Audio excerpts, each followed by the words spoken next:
Vamos a recibir a los entrevistados, a los primeros entrevistados de la jornada de hoy. Estamos hablando de dos integrantes del Colegio Médico del Uruguay por un estreno que se hizo, un documental haciendo referencia a lo que fue el trabajo de los médicos durante el golpe de Estado, durante la dictadura cívico-militar. Y en ese sentido estamos recibiendo al doctor Óscar Cluset y a Antonio Turnes, ambos integrantes del Colegio Médico. Y queremos primero que nada agradecerles por estos minutos. Realmente es un tema bien interesante para poder charlar, porque además estamos en un mes, estuvimos en un mes muy particular, recordando los 50 años del golpe de Estado. Pero me parece interesante también cambiar un poco el foco de lo que hablamos todos los años y prestarle atención a qué pasó en los médicos, ¿no? durante la dictadura. Así que, primero que nada, muchísimas gracias y bienvenidos al living. Gracias a ustedes, para nosotros es un honor y un gusto estar acá. ¿Cómo es que surge esta idea de hacer un documental? ¿Por qué surge? Surge la idea a punto de partida de un colega que le plantea a una autoridad del colegio la posibilidad de que, cumpliéndose 50 años, el colegio realice alguna actividad recordatoria del impacto que sobre la medicina y los médicos tuvo el golpe de Estado. Además, ahí cuando se habla de médicos y el impacto que tuvo, puede darse como dos caminos, ¿no? Que uno tiene que ver con la propia intervención de los médicos y después está el aspecto universitario, que también, o sea, en ambos lados se sufrió. Si les parece, arrancamos por el lado universitario. ¿Dónde es que ustedes ven los principales defectos, las principales consecuencias que tuvo el golpe de Estado, que obviamente va por el lado de la intervención, ¿no? El golpe de Estado afectó, yo ahora voy a dejar obviamente a mi compañero, con el cual tengo el placer de estar acá. El golpe de Estado afectó todas nuestras actividades, en lo asistencial, en lo docente y en lo de investigación. Y lo encaramos desde esas tres áreas. Claro. En la Facultad de Medicina el impacto fue muy grande, lo relata con mucha precisión en nuestro video la ex decana, la profesora Ana María Ferrari, y afectó en forma de gente destituida, gente que emigró, gente que estuvo presa, que sufrió persecución, e incluso en algún caso, como lo muestra nuestro colega el doctor Turnes, incluso la muerte. Y por otro lado, la actividad de la facultad se resintió porque el presupuesto universitario bajó, al mismo tiempo que se tenían cambio de profesores, claro, designaciones directas, con lo cual el nivel docente formativo de los estudiantes a partir del propio episodio comenzó francamente a disminuir. Sí, ella resalta, ¿no?, durante el documental un gran deterioro muy detallado, que además es muy contundente, ¿no?, cada una de las aristas que va diciendo. Y hay algo que me llamó la atención, que también habla que el nivel de enseñanza se sostuvo de alguna manera por el gran aporte, ¿no?, de quienes estaban ahí sosteniendo. El compromiso es lo que quedaron. El compromiso es lo que quedaron de brindar lo mejor de sí, que trataban de suplir la ausencia del excelente conjunto de docentes que nuestra facultad tenía y que ya no tenía más después del golpe. Claro. Así que en ese aspecto el resalte de la profesora Ferrari es difícil de superar, sobre todo por su componente emotivo real, pero fue una cosa que comenzó a afectar a las generaciones que venían, y el compromiso de los docentes que quedaron fue tratar de darle a esas generaciones lo que ya no tenían, pero multiplicar sus esfuerzos. Con respecto a la vivencia personal, ¿tienen claro qué es lo que estaban haciendo? Porque claro, siempre que hablamos de un episodio tan importante, tan impactante en la vida de la sociedad, queda como registrado ese momento. Turnes, ¿usted tiene claro en qué momento o qué estaba haciendo en ese momento del golpe de Estado? Esa noche, la noche que se preparaba el golpe de Estado, ya estaba anunciado que iba a haber una disolución de las cámaras. Se movilizó el comité ejecutivo del sindicato médico y se reunió para ver qué actitud tomaban frente al asunto. Al día siguiente, o sea, el día 27 de junio, había previsto una asamblea para tratar temas vinculados a la situación del CASMU. Del CASMU, ¿no? Ahí va. Esa asamblea iba a tener lugar en el Palacio Sudamérica, que por las circunstancias estaba rodeado y no se podía ingresar. Se hizo en la Facultad de Medicina, pero desde luego no fue el tema de la convocatoria lo que llevó a la discusión, sino lo que era el golpe institucional. Y fue una asamblea muy numerosa, muy importante. Y a partir de ahí, los médicos se organizaron para nutrirse de cosas que en ese paro general que duró muchos días estaban impedidos de obtener. Entre otros, combustible para funcionar con sus autos, sus ambulancias y demás. Y eso fue algo que se pudo realizar junto con la Federación ANCAP, que en La Teja se habilitó un despacho y en un edificio que tenía el sindicato médico en la calle Lucas Oves, frente a la cancha allí, 926, se hizo un despacho para todos los médicos, pagando naturalmente el combustible, pero cuando estaba todo cerrado, ¿no es cierto? Eso fue una cosa bien importante. ¿Y cómo recuerdan ustedes ese proceso en actividad? ¿Qué fue lo que le pasó a cada uno? Yo lo relaté en el video, porque uno en realidad llevaba varios días esperando el golpe a la universidad. Claro. Y bueno, estaba con un amigo esperando noticias y recibimos la mala noticia que esperábamos. Y sabíamos que se venía una etapa de regresión en muchos aspectos en la vida universitaria. Fuimos a otro lugar, nos movimos a otro lugar de donde estábamos para obtener con otros compañeros más novedades, pero en realidad eso fue todo de mi parte, todo de ese día, ¿verdad? Sí. Creo que rememorarlo sirve para que a uno le vengan a la mente los recuerdos de las situaciones emocionales que tenía en ese momento, de angustia, de desolación, que me parece que es muy importante transmitir a las generaciones jóvenes que por suerte no han tenido ni van a tener nunca más una situación como esta, pero que sepan que se vivieron momentos realmente difíciles en todos los sentidos. Recién veíamos, bueno, en este momento estamos viendo algunas de las imágenes, ¿no? Que recién decía lo de rememorar. Me imagino que debe haber sido también un proceso, el rodaje también, las entrevistas, de mucho dolor también, ¿no? El escucharse también los unos a los otros. ¿Cómo fue esa experiencia de volver a ponerse en esos lugares?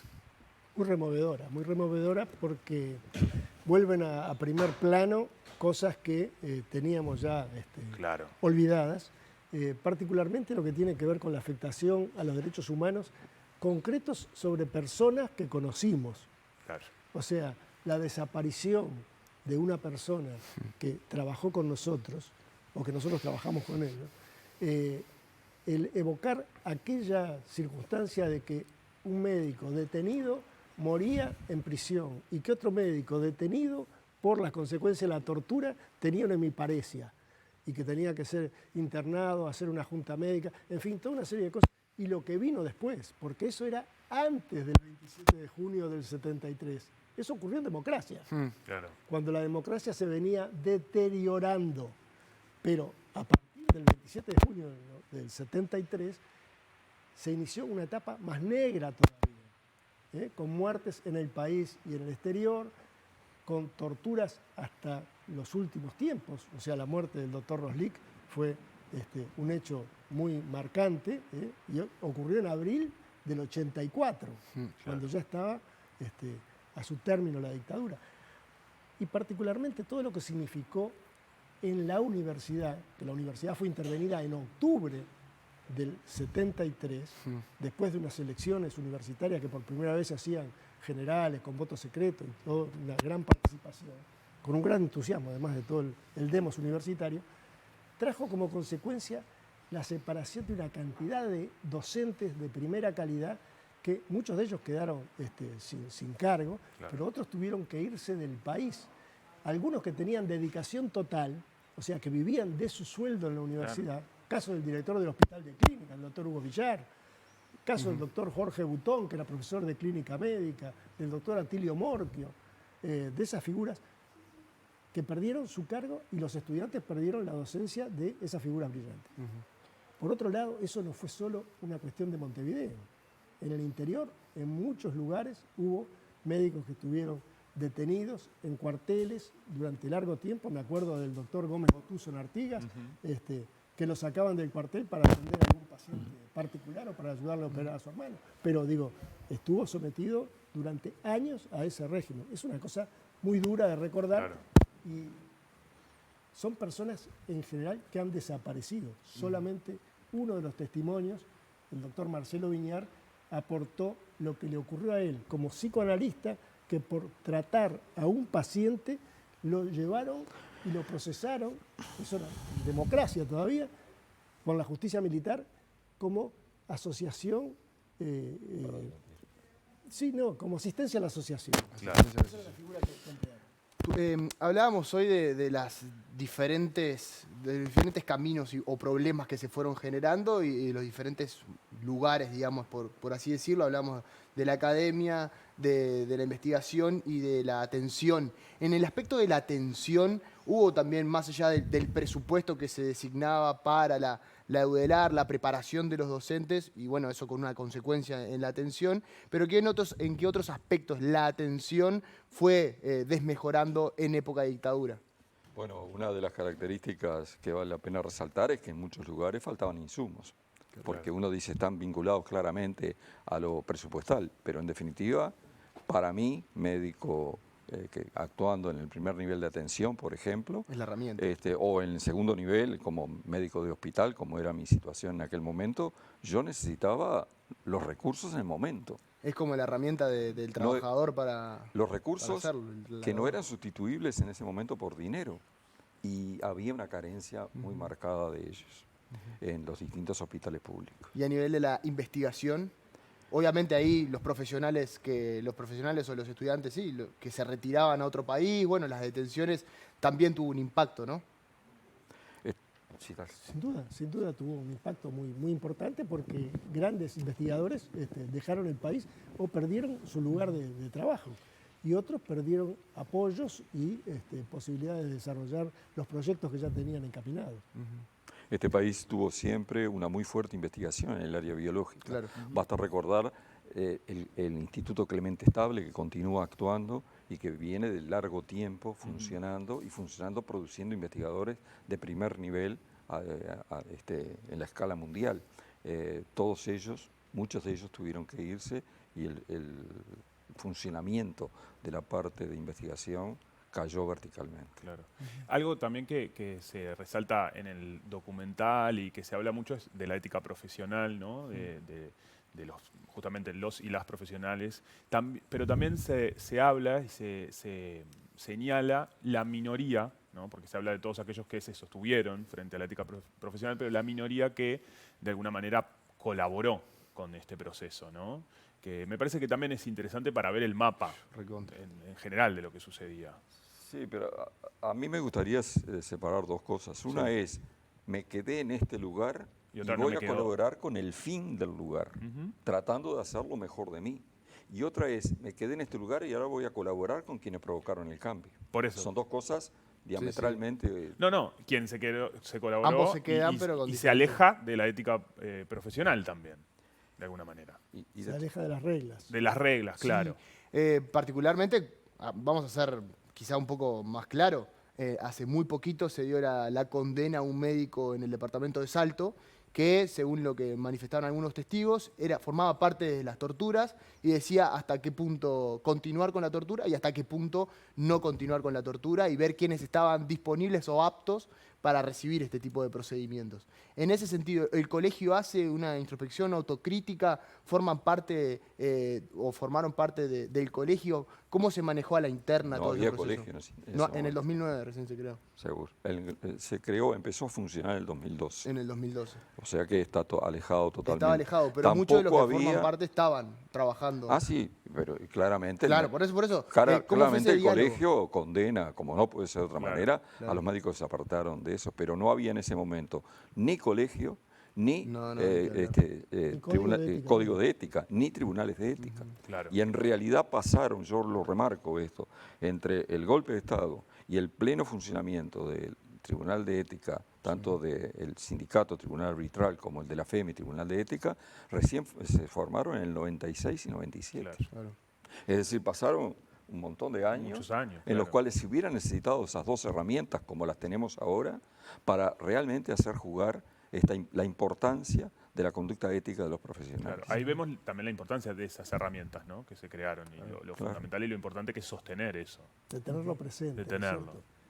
Pero vale decir que durante la propia dictadura, al término, allá por julio del 84, tuvo lugar la 7ª Convención Médica Nacional, que integró una Comisión Nacional de Ética Médica con médicos y abogados, con la colaboración del Colegio de Abogados del Uruguay, y expedientó una cantidad de situaciones de los cuales recibía denuncias sobre médicos que habían participado en las actividades que ustedes mencionaban. Sí. Claro.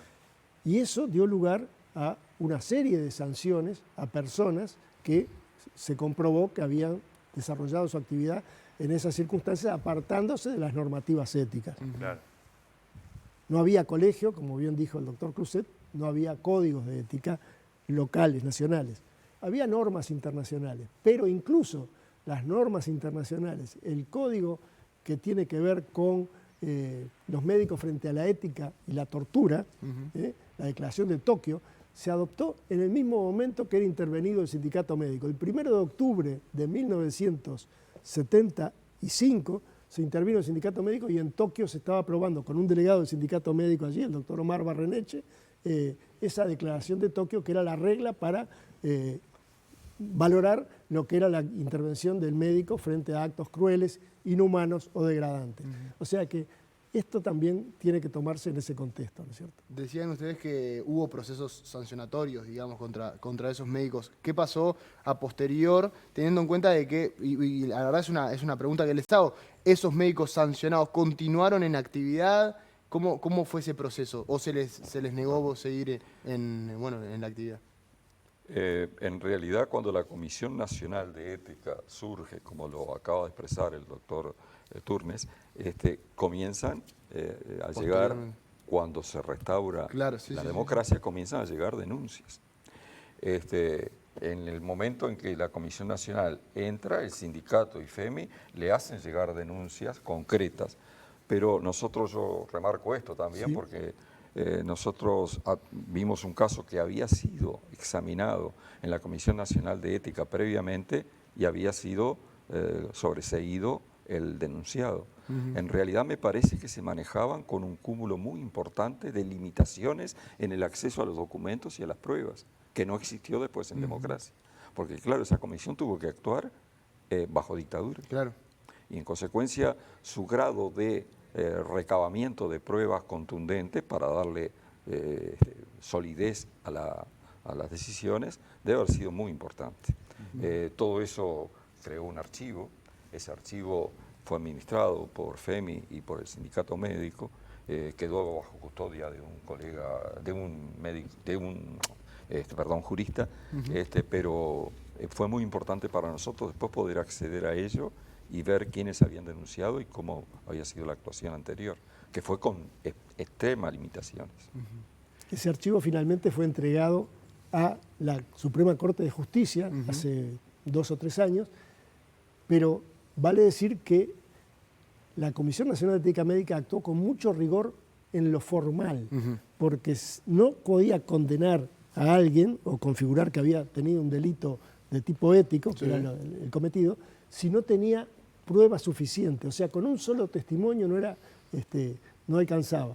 De ahí que algunos asuntos quedaron sin juzgar, pero por falta de pruebas, lo cual hizo que luego, en otras instancias, apareciendo nuevos testimonios, se llevaron adelante esas situaciones. Había especial necesidad de hacer hincapié en que todo sospechoso debe ser examinado, debe ser juzgado con pruebas contundentes, sólidas y objetivas, desde la presunción de inocencia. Todo lo contrario de lo que fue el régimen de la justicia militar durante la dictadura. Oscar, Antonio, muchísimas gracias a los dos por haber venido, además por haber dado el testimonio también en el documental. Realmente invitamos a todos los que puedan acceder a él, está ya publicado en YouTube.